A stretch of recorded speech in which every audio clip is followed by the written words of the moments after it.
chakula cha matanga kikitengenezwa na watu wa maiti kinakuwa ni makosa. Mnasaba wa mtu aliyefariki ni ikiwa kile chakula kinatengenezwa na ahlul mayit. Kile chakula kikitengenezwa na ahlul mayit, katika hali hii inakuwa kile chakula ghairu mustahabba, hakifai kile chakula, si pahala pake wala si kulingana na maadili na mafundisho ya Mtume Muhammad sallallahu alaihi wasallam. Na haya yamekuja katika maneno ya wanazuoni wa Kiislamu, akiwemo Imam Nawawi rahmatullahi ta'ala alayhi, ambaye ametaja kwa wazi na bayana katika kitabu cha Al-Majmu' Sharh Al-Muhadhab.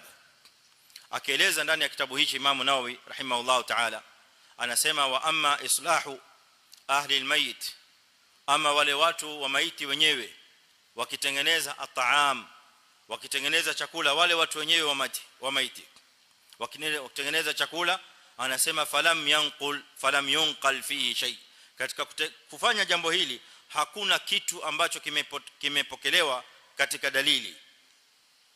Hamna hoja au dalili au shahidi uliopokelewa ya kwamba ahlul mayit, watu wa maiti wenyewe ndio wanaotengeneza chakula na kualika watu kuja kula.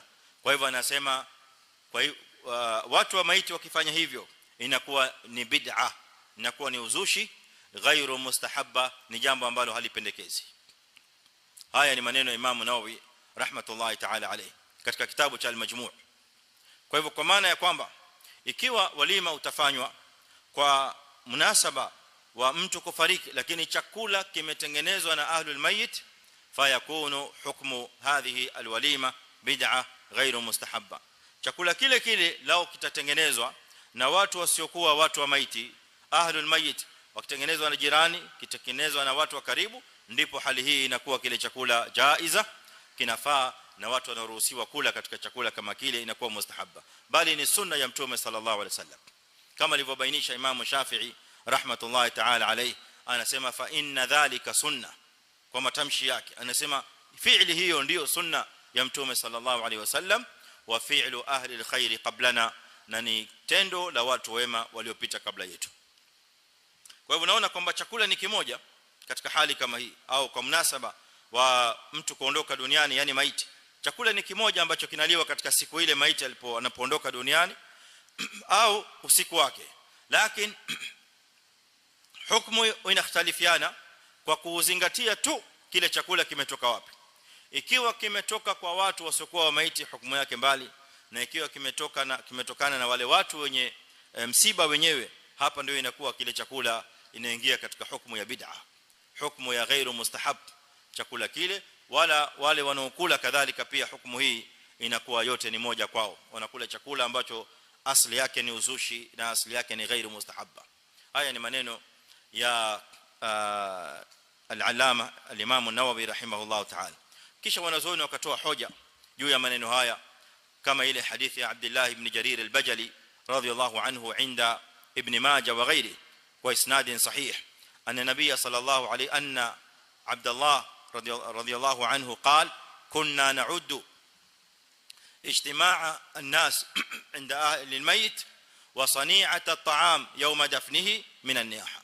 Ilikuwa tunahesabu na tunazingatia ya kwamba ule mjumuiko wa watu na kule kutengeneza chakula ile siku yule maiti anapofariki, wale watu wa maiti kutengeneza chakula, ini minan niyahati, hiyo ni katika jumla ya niyaha. Na niyaha ni jambo ambalo Mtume sallallahu alaihi wasallam ameyakataza, maombolezi ambayo Mtume sallallahu alaihi wasallam ameyakataza katika Uislamu. Kwa hivyo tukimaliza nukta hii ikhwani, tunatoka na mukhtasari ya kwamba chakula cha